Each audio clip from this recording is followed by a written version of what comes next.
We're here to explore the profound significance of the five pillars of Islam. These pillars are not merely rituals, they are a way of life. Think of them as a framework for a more mindful, purposeful existence. This isn't about converting anyone. Whether you're Muslim, curious, or seeking wisdom, these pillars offer universal insights. We're talking about faith, reflection, generosity, discipline, and the strength of community. So get ready as we delve into these pillars and discover their relevance to all aspects of life. From daily routines to major life decisions, these pillars can guide you in unexpected ways. Ready to explore? Let's begin. Picture yourself in a bustling market, the air filled with the scent of spices and the sound of friendly chatter. This is where the essence of community comes alive. The five pillars are not just abstract concepts, they are lived experiences woven into the fabric of daily life. Take, for instance, the act of prayer. It's not just a ritual, it's a moment of connection, a pause to reflect and find peace amidst the chaos.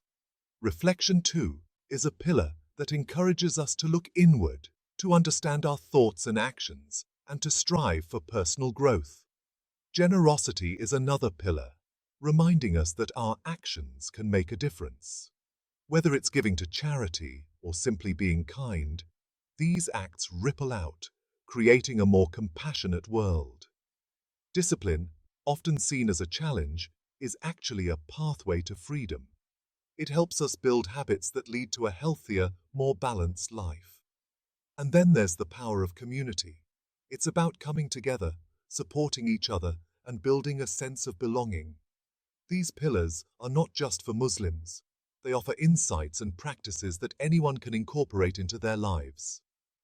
Whether you're seeking spiritual growth, personal development, or simply a more meaningful life, the five pillars provide a roadmap. They guide us to live with intention, to be mindful of our actions, and to cultivate a sense of purpose. Imagine a world where everyone embraced these principles. A world where faith, reflection, generosity, discipline, and community were at the forefront of our lives. It's a vision of a more connected, compassionate, and fulfilling life. So, as we embark on this journey through the five pillars of Islam, keep an open mind and heart. You might find that these ancient practices hold the key to modern-day challenge. First up is the Shahada. It's the foundation, the declaration of faith. There is no God but Allah, and Muhammad is his messenger. Simple, right? However, there's layers to this. It's not just a statement. It's a profound commitment that shapes your entire life. It's not just about blindly believing. It's about understanding, reflecting, and internalizing this belief. It's about consciously choosing your guiding principle, your North Star. This choice influences every decision you make, every path you take. Imagine waking up every day, knowing your purpose, your why. That's powerful. And it's about action. It's about translating that purpose into your daily life. The Prophet Muhammad, peace be upon him, followed these pillars of Islam firmly. His life was a testament to his faith. He showed compassion, fought for justice, and built community. His actions were a reflection of his beliefs. That's what living the Shahada is all about. It's about embodying the principles of faith in every aspect of your life. It's about striving to be the best version of yourself, not just for yourself, but for the world around you. It's about making a positive impact. The Shahada is that internal push to be better, do better. It's a constant reminder to strive for excellence. It's a lifelong journey, not a destination. It's about continuous growth and improvement. We all stumble. We all make mistakes. It's part of being human. But the Shahada reminds us to get back up, dust ourselves off, and keep striving. It's about resilience and perseverance. It's about aligning your actions with your beliefs, ensuring that what you do is in harmony with what you profess. Because at the end of the day, it's not just what you say you believe in, it's what you do that truly matters. Your actions are the true testament to your faith. So, let your actions speak louder than words. Let them be the proof of your belief, the evidence of your commitment. Because in the end, it's about making a difference, living with purpose, and inspiring others to do the same. The Shahada is more than a declaration, it's a way of life, a journey of faith, action, and continuous growth. Next up, Salah, the 5 daily prayers. It might be difficult to find the time to eat, and now you'll have to fit in 5 salahs into your day. Think of Salah like hitting the reset button on your day. 5 times a day, you step away from the chaos, find a quiet corner, and just breathe. It's about disconnecting from the noise of the world and reconnecting with yourself, with something bigger. It's built-in mindfulness, centuries before mindfulness was a thing. And it's not just about going through the motions. It's about being present in each movement, each prostration, each whisper of prayer. It's about finding stillness in a world that never stops moving. Imagine this. You're stressed, overwhelmed, about to lose it. Instead of scrolling endlessly through social media, you take 5 minutes, find a quiet spot, and just breathe. That's Salah. It's a chance to hit pause, reflect on your day, and realign yourself with your values. It's about finding that inner peace, that sense of grounding, amidst the craziness of life.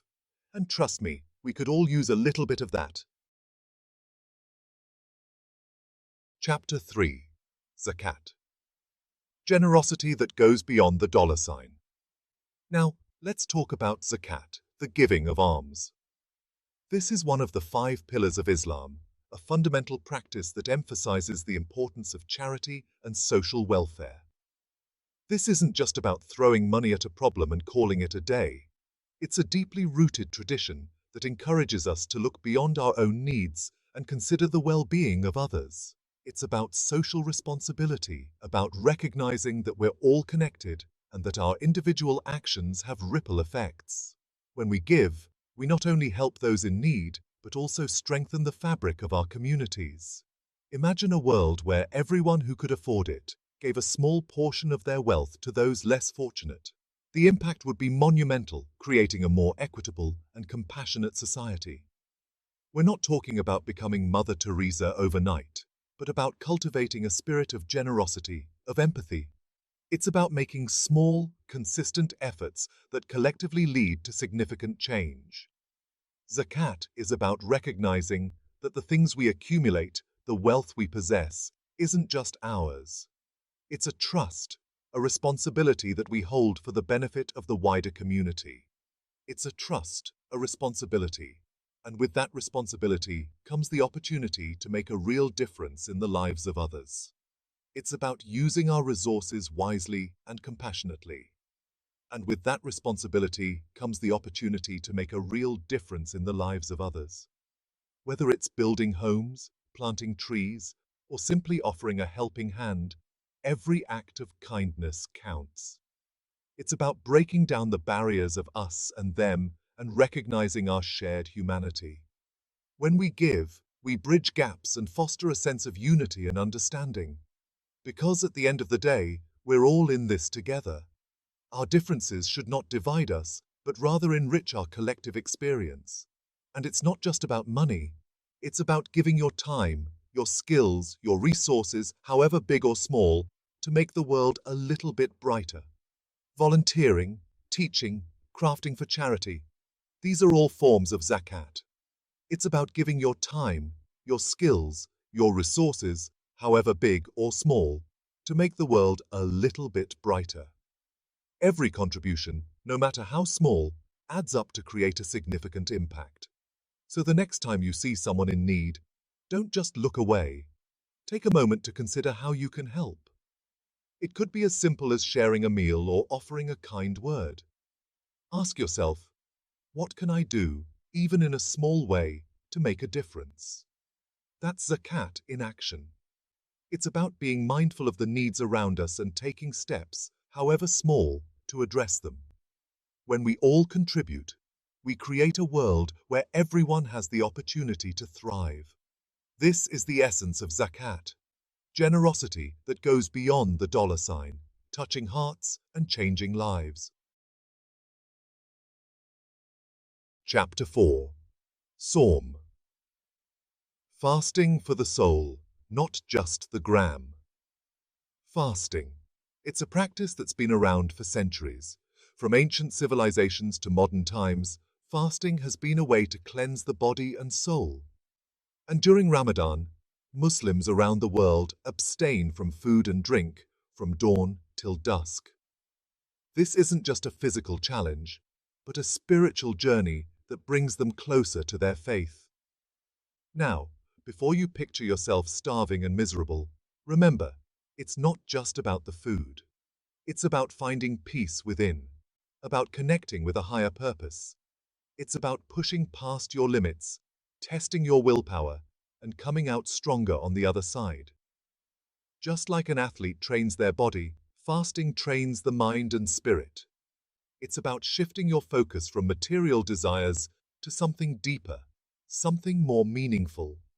It's a time to reflect on your actions, to seek forgiveness, and to grow spiritually.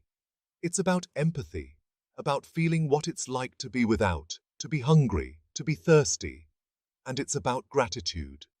When you experience these hardships, even for a short time, you develop a deeper understanding and compassion for those who face them daily. That first sip of water, that first bite of food after a long day of fasting, pure bliss. It's a moment of pure joy and appreciation, a reminder of the blessings we often overlook. It makes you appreciate the little things, the things we often take for granted. Every meal becomes a celebration, every bite a reminder of the abundance we are fortunate to have. Ramadan is also about community. It's a time when families and friends come together, united by their shared faith and purpose. Families and friends come together to break their fasts, share meals, and support each other.